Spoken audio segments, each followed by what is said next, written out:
আচ্ছা, এখন আমরা যে ম্যাথটা করব এটা হচ্ছে ঢাকা বোর্ড ২০২২ এর একটা ম্যাথ। দেখো চলো ম্যাথটা স্টার্ট করি। বলছে 0 ডিগ্রি সেন্টিগ্রেড তাপমাত্রায় 0.07 কেজি বরফকে একটি নির্দিষ্ট উচ্চতা থেকে ফেলে দেওয়া হলো। এতে বিভব শক্তির ৫৫% তাপে রূপান্তরিত হলো এবং এই তাপ সমস্ত বরফ গলিয়ে দিল। কথাটা বুঝছো? মনে করো এটা হচ্ছে মাটি। এই যে এটা হচ্ছে মাটি। হুম? এখানে একটা বরফ রাখছি। বরফের ভর কত? 0.07 কেজি এবং বরফের টেম্পারেচার কত? 0 ডিগ্রি সেন্টিগ্রেড তাপমাত্রা। কথা বুঝতে পারছি? নির্দিষ্ট উচ্চতা থেকে ফেলে দেওয়া হলো। আমি উচ্চতাটা জানি না। উচ্চতাটা ধরে নিলাম h। বলল যে ফেলে দেওয়া হলো। এতে বিভব শক্তির ৫৫% তাপে রূপান্তরিত হলো। উম নির্দিষ্ট উচ্চতা থেকে ফেলে দেওয়া হলো এবং বিভব শক্তির ৫৫% তাপে রূপান্তরিত হলো। আচ্ছা, মনে করো এটার মধ্যে যে বিভব শক্তি জমা হইছে সেটা হচ্ছে mgh। এটার ৫৫% তাপে রূপান্তরিত হইছে। ৫৫% কিসে রূপান্তরিত হইছে? তাপে রূপান্তরিত হইছে। কথা কি বুঝতে পারছি স্যার? আর ওই তাপেই এই ফুল বরফটা কি হয়ে গেছে? গলে গেছে। এখন বলছে কিছু সময় পর বরফ গলা পানির তাপমাত্রা ৫ ডিগ্রিতে উন্নত করা হলো। এরপর আবার পানির টেম্পারেচার বাড়াইছি। তার মানে ফার্স্টে গলছে বরফ গলা মানে কি 0 ডিগ্রি সেন্টিগ্রেড তাপমাত্রার আইস 0 ডিগ্রি সেন্টিগ্রেড তাপমাত্রার পানিতে পরিণত হবে। এরপরে ওই 0 ডিগ্রি সেন্টিগ্রেড তাপমাত্রার পানিকে তুমি 5 ডিগ্রি সেন্টিগ্রেড তাপমাত্রা উন্নীত করছো। কথা বুঝতে পারছি? এরপর আমাকে বলছে দেওয়া আছে বরফ গলানোর সূত্রতাপ এত, আপেক্ষিক সূত্রতাপ এত।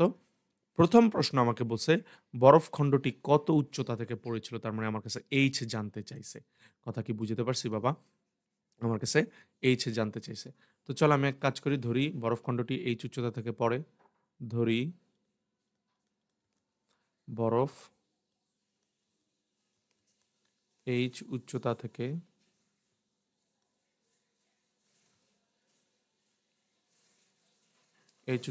মাটিতে পড়ে। এই মাটিতে বলার দরকার নেই, এইচ উচ্চতা থেকে পড়ে।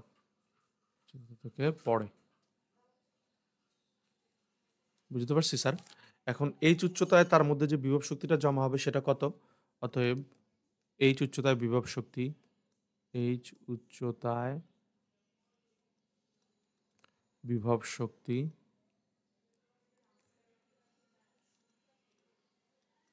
এইচ উচ্চতায় বিভব শক্তি কত? বিভব শক্তি ইপি ধরলাম। বিভব শক্তিকে আমরা ইপি দ্বারা প্রকাশ করলাম। E P equal to mgh।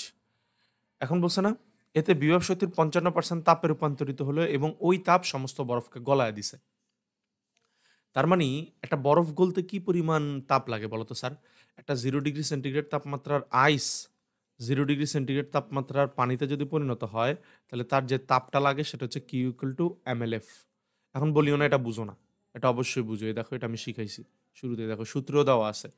বরফ গলানোর আপেক্ষিক সুপ্ত তাপ। এই যে দেখো। এই যে এটা হচ্ছে বরফ থেকে পানিতে পরিণত হইলে এই দেখো Q ইকুয়াল টু mLF। কথা বুঝতে পারছি বাবা? ওকে। তো চলো আমি এখন তাহলে আ বলতে পারি, কি বলতে পারি দেখো তো? শর্ত মতে শর্ত মতে বরফ গলতে যে তাপটা লাগছে, শর্ত মতে বরফ গলতে যে তাপটা লাগছে সেটা কত?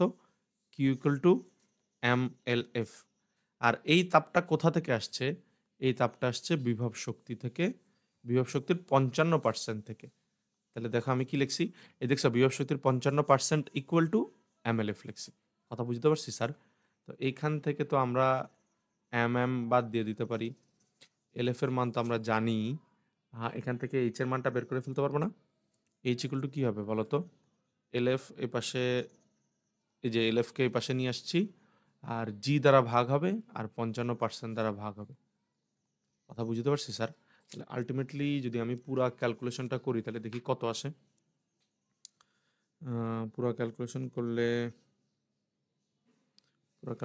অ্যান্সার আসবে হচ্ছে LF এর মান কত জানো?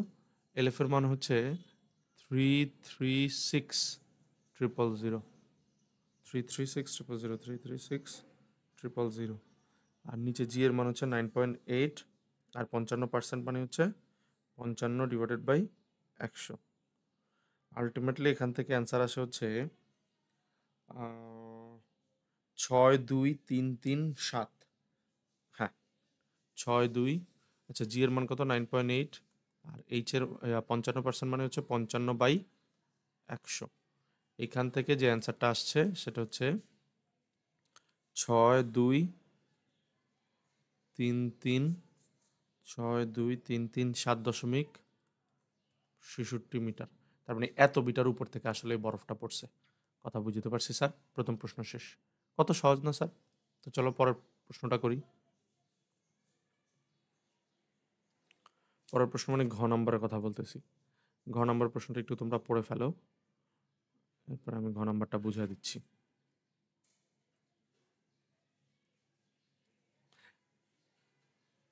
এক কাজ করি, আমি এটারে একটু ওই পাশে নিয়ে যাই স্যার। মানে পুরো হিসাবটাকে একটু ওই পাশে নিয়ে যাই। তাহলে আমার জায়গা সেভ হবে। কথা বুঝতে পারছি? এই যে এখান থেকে এইচ এর মানটা বের হয়ে যাবে।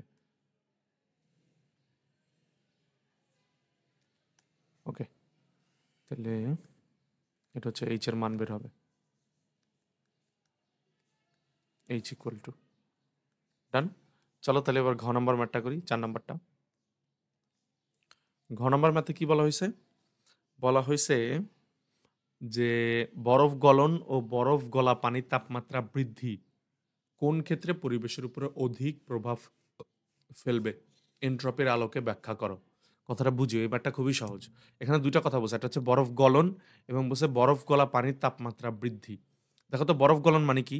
বরফ গলন মানে 0 ডিগ্রি সেন্টিগ্রেড তাপমাত্রার আইস 0 ডিগ্রি সেন্টিগ্রেড তাপমাত্রার পানিতে পরিণত হবে, এটা মানে হচ্ছে বরফ গলা। এরপরে বলছে বরফ গলা পানির তাপমাত্রা বৃদ্ধি। বরফ গলা পানির তাপমাত্রা বৃদ্ধি মানে 0 ডিগ্রি সেন্টিগ্রেড তাপমাত্রার পানি এবার 5 ডিগ্রি সেন্টিগ্রেড তাপমাত্রার পানিতে পরিণত হয়েছে। 5 ডিগ্রি সেন্টিগ্রেড তাপমাত্রার পানিতে পরিণত হয়েছে। কথা বুঝতে পারছি স্যার? বলছে কোন ক্ষেত্রে এন্ট্রপি কোন ক্ষেত্রে পরিবেশের উপর অধিক প্রভাব ফেলবে? তাহলে মনে রাখবা, পরিবেশের উপর অধিক প্রভাব ফেলা না ফেলা এটা ডিপেন্ড করে এন্ট্রপির উপরে। তো ওরা লিখেও দিছে এন্ট্রপির আলোকে ব্যাখ্যা করো। এন্ট্রপির সূত্র কি? DS equal to DQ by T, তাই না? তার মানে আমার এইখানে এইখানের সূত্রটা কি হবে বলতো? এই যে 0 ডিগ্রি সেন্টিগ্রেড তাপমাত্রার আইস 0 ডিগ্রি সেন্টিগ্রেড তাপমাত্রার পানিতে যখন পরিণত হবে তখন কিন্তু এই সূত্রটা ইউজ করতে হবে, DS equal to DQ by T. কিন্তু 0 ডিগ্রি সেন্টিগ্রেড তাপমাত্রার পানি 0 ডিগ্রি সেন্টিগ্রেড তাপমাত্রার পানি 5 ডিগ্রি সেন্টিগ্রেড তাপমাত্রার পানিতে পরিণত হয়েছে। এখানে কিন্তু ডিকিউ বাই টি এভাবে ইউজ করা যাবে না। এখানে ইউজ করতে হবে DS equal to T1 T2 DQ by T. কথা কি বুঝছো? কেন? কারণ হচ্ছে এইখানে এই যে এই সূত্রের জন্য এটাও 0 ডিগ্রিতে আছে, এটাও 0 ডিগ্রিতে আছে, তার মানে তাপমাত্রা কিন্তু T1 T2 দুইটাই সেম। এই জন্য আমি আর ইন্টিগ্রেট করি নাই, T1 T2 দিয়ে ইন্টিগ্রেট করি নাই। কিন্তু এখানে একটা তাপমাত্রা হচ্ছে T1 0 ডিগ্রি, আরেকটা তাপমাত্রা হচ্ছে 5 ডিগ্রি, মানে T1 T2 আলাদা আলাদা। এই জন্য আমার এখানে ইন্টিগ্রেশন করা লাগবে। কথা কি বুঝতে পারছি স্যার? মানে আমি তোমাকে বুঝাচ্ছি যে ম্যাথটা কিভাবে করবো, এটা তোমাকে বুঝাচ্ছি। কথা বুঝতেছো আমার? আচ্ছা, এরপরে আরেকটা জিনিস একটু খেয়াল করো। তুমি এখানে ডিকিউর মান কত বসাবা? ডিকিউর মান কত বসাবা? যেহেতু আম, যেহেতু তোমার এটা 0 ডিগ্রি থেকে 0 ডিগ্রিতেই আছে এবং বরফ থেকে পানিতে পরিণত হয়েছে, তাহলে ডিএস এর জন্য তোমার সরি ডিকিউর জন্য তোমার যে সূত্রটা বসাইতে হবে সেটা হচ্ছে এমএলএফ। ডিকিউ ইকুয়াল টু কি বসাতে হবে স্যার? ডিকিউ ইকুয়াল টু এমএলএফ, কারণ বরফ গলছে, আইস থেকে পানিতে পরিণত হয়েছে, তার মানে বরফ গলছে। তাহলে এমএলএফ ডিভাইডেড বাই টি বসাতে হবে। আর এইখানে কোন সূত্র বসাতে হবে বলতো? 0 ডিগ্রি সেন্টিগ্রেড তাপমাত্রার পানি 5 ডিগ্রি সেন্টিগ্রেড তাপমাত্রার পানিতে পরিণত হয়েছে। এখানে এমএলএফ সূত্রটা বসবে না, এখানে সূত্রটা বসবে Q equal to M S del T, এই সূত্রটা বসবে ডিভাইডেড বাই টি। কথা বুঝতে পারছি স্যার? সত্যি কি বুঝছো? এটা হচ্ছে T1, এটা হচ্ছে T2। কথা কি সত্যি বুঝছস বাবা? আমি এক কাজ করে আমি এটা রাফ লেখা এখানে আলাদা করে তোর ইয়া করে দিই। এটা জাস্ট আমি তোর বুঝাইছি, তোর মাথাটা যেন খাটে। এটা এখনো ম্যাথ করি নাই, তাই না? এটা হচ্ছে রাফ। আচ্ছা, তো চল এবার তোর ম্যাথটা আমি করে দিই। ফার্স্টে আমি কি করব? দুইটার জন্য এন্ট্রপি বের করব। দুইটা ঘটনা, এখানে হচ্ছে দুইটা ঘটনা। একটা হচ্ছে এই যে 1 নাম্বার ঘটনা হচ্ছে এইটা, 2 নাম্বার ঘটনা হচ্ছে এইটা। তো চলো 1 নাম্বার ঘটনার জন্য এন্ট্রপি বের করি। তাহলে লিখবো 0 ডিগ্রি সেন্টিগ্রেড তাপমাত্রার পানি, সরি আইস, কি লিখবো? 0 ডিগ্রি সেন্টিগ্রেড তাপমাত্রার আইস, 0 ডিগ্রি সেন্টিগ্রেড তাপমাত্রার আইস, আইস মানে বরফ, 0 ডিগ্রি সেন্টিগ্রেড তাপমাত্রার তাপমাত্রার পানিতে পরিণত হলে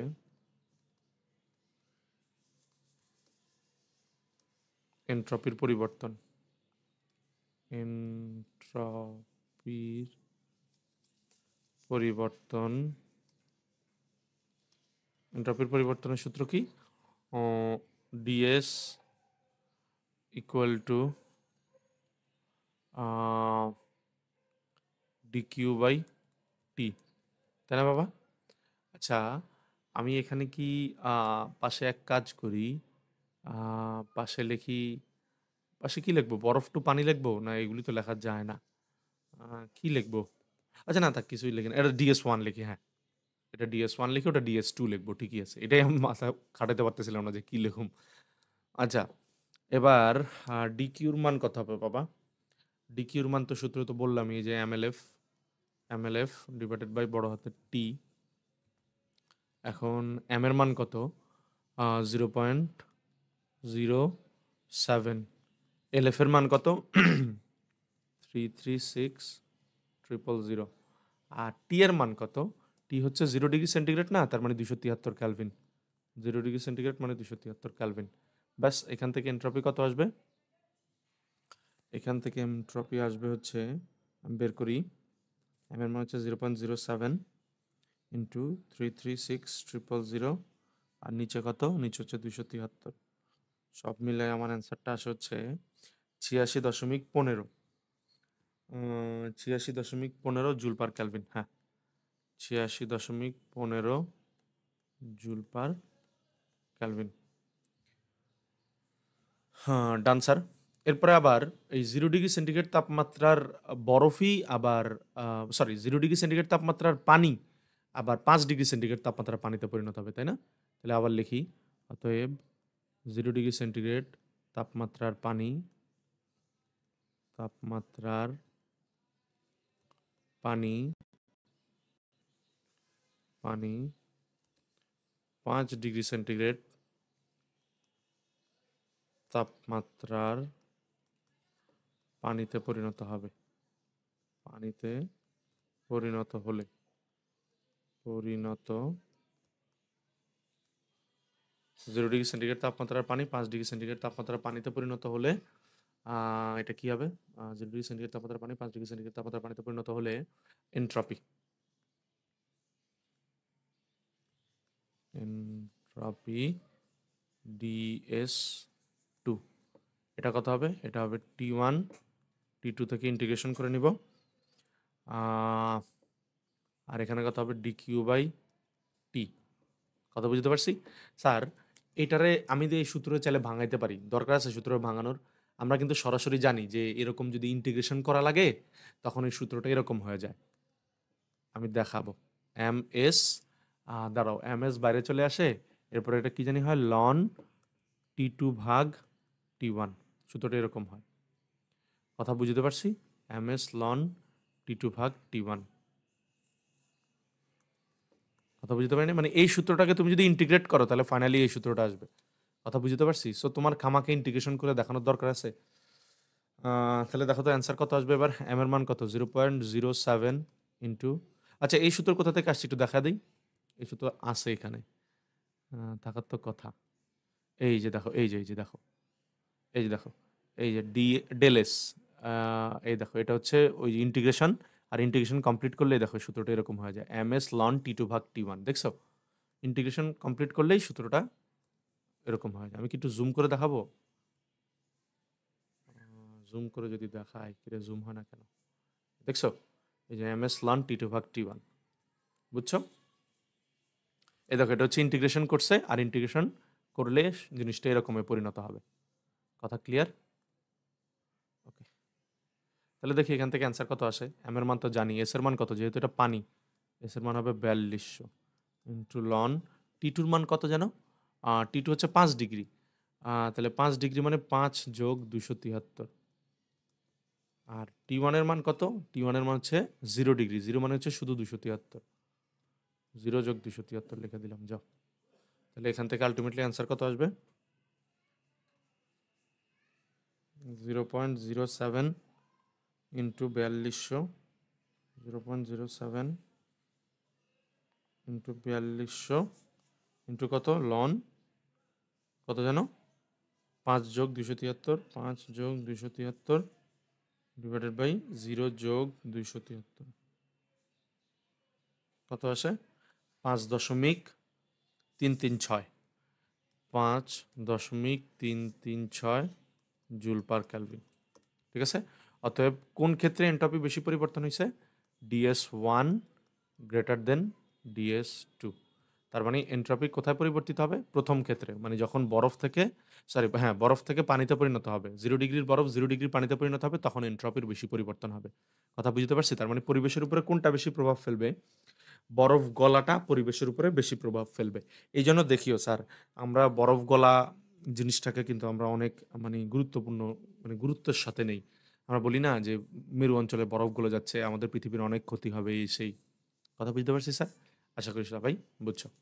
থ্যাংক ইউ।